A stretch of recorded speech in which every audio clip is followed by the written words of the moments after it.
নমস্কার বন্ধুরা, রসনালয়ে আপনাদের অনেক স্বাগত। আজ আমি আপনাদের জন্য সম্পূর্ণ নিরামিষ একটা পনিরের রেসিপি নিয়ে এসেছি, যেটা একদম ধাবা স্টাইলে বানানো। তো চলুন শুরু করি। প্রথমেই আমি তার জন্য এখানে 750 গ্রাম পনির নিয়েছি, যেটা কিউব করে কেটে নিয়েছি। সেটা একটু বড় আকারেই কেটেছি। সঙ্গে নিয়েছি রিফাইন অয়েল, আর থাকছে কাসুরি মেথি, আর নিয়েছি পরিমাণ মতো চিনি, লবণ, সঙ্গে থাকছে টক দই, কাজু আর চারমগজ দুটো একসঙ্গেই আছে। কাজুটা 8-10টা আছে, চারমগজ 1 টেবিল স্পুন আছে, কাশ্মীরি লঙ্কা গুঁড়ো আছে। এখানে নিয়েছি দুটো টমেটো, আমি এটাকেও একটু ডুমো করে কেটে, সঙ্গে আছে আদা, 4টে কাঁচা লঙ্কা আর শুকনো লঙ্কা, তেজপাতাটা ফোড়নের জন্য। সঙ্গে নিয়েছি দারচিনি, ছোট এলাচ, লবঙ্গ, গোটা ধনে, গোটা মৌরি, একটু জিরে আর জায়ফল আর জয়িত্রী, সবকটা আমি শুকনো মশলাগুলো নিয়েছি। এবার আমি মিক্সার গ্রাইন্ডারের মধ্যে প্রথমে টমেটোগুলো, যেটা আমি ডুমো করে কেটেছিলাম, সেই টমেটো আর সঙ্গে একটু আদা আর কাঁচা লঙ্কা এই দিয়ে আমি একটা, আর তার সঙ্গে একই সঙ্গে কাজু ও চারমগজটা একসঙ্গে দিয়ে আমি একটা অল্প জল দিয়ে খুব ভালো একটা পেস্ট রেডি করে নেব। জলটা দিলে এটা পেস্ট করাটা খুব সুবিধে হবে। এবার আমি যে শুকনো মশলাগুলো নিয়েছিলাম সব একসঙ্গে কড়াইয়ের মধ্যে দিয়ে খুব শুকনো খোলায় ভালো করে ভেজে নেব। খুব ভালো করে যখন ভাজার গন্ধটা বেরোবে, তখন আমি সেটা আবার মিক্সার গ্রাইন্ডারের মধ্যে দিয়ে আমি এটাকে খুব ভালো করে গুঁড়ো করে নেব। তারপর এই মশলাটা রেখে আমি চলে যাব বাকি রান্নায়। প্রথমে আমি কড়াইয়ের মধ্যে সাদা তেলটা হালকা গরম করে নিয়ে তেজপাতা ও শুকনো লঙ্কাটা ফোড়ন দিয়ে দেব।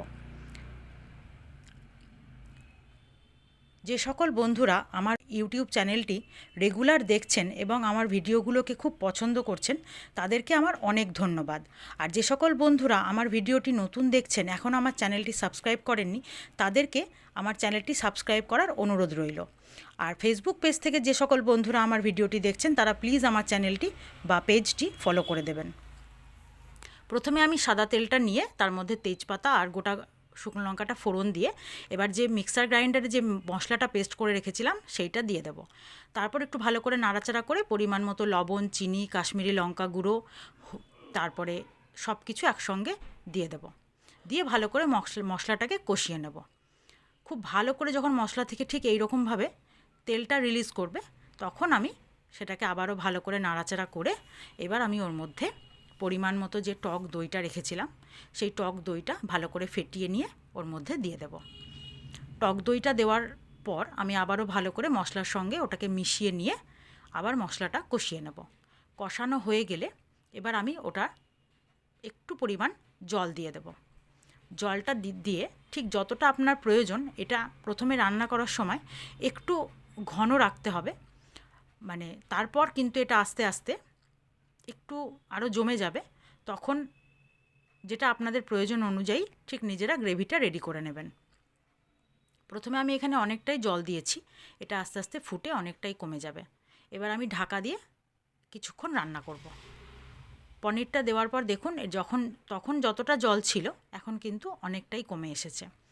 এবার ঠিক আমি এই অবস্থাতে খুব বেশি আর ঘন করব না, কারণ এটা আস্তে আস্তে অনেকটাই ঘন হয়ে যাবে।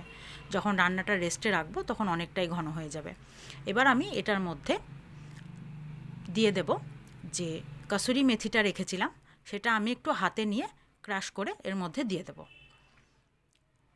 আর এই যে ঝোলটা দেখছেন, এটা বেশি আর শুকাবো না, কারণ আগেই বললাম এটা অনেকটাই ঘন হয়ে যাবে একটু রেস্টে রাখার পর। তাই আমি এখানেই এবার গ্যাসের ফ্লেমটা অফ করে দেব। তার আগে আমি যে শুকনো খোলায় মশলাটাকে গুঁড়ো করে রেখেছি ভেজে, সেই মশলাটা এর মধ্যে মিশিয়ে দেব।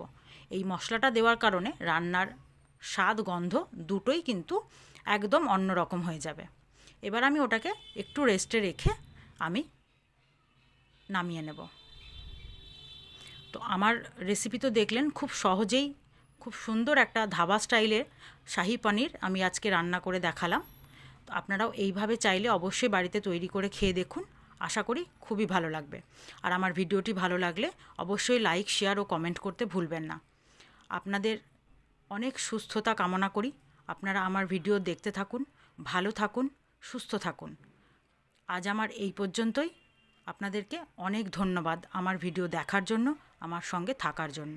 এবার আমি ওপর থেকে অল্প একটু ক্রিম ছড়িয়ে এটাকে সার্ভ করার জন্য রেডি করে নিয়েছি। অবশ্যই আপনারা এইভাবে একবার ট্রাই করতে পারেন। ধন্যবাদ।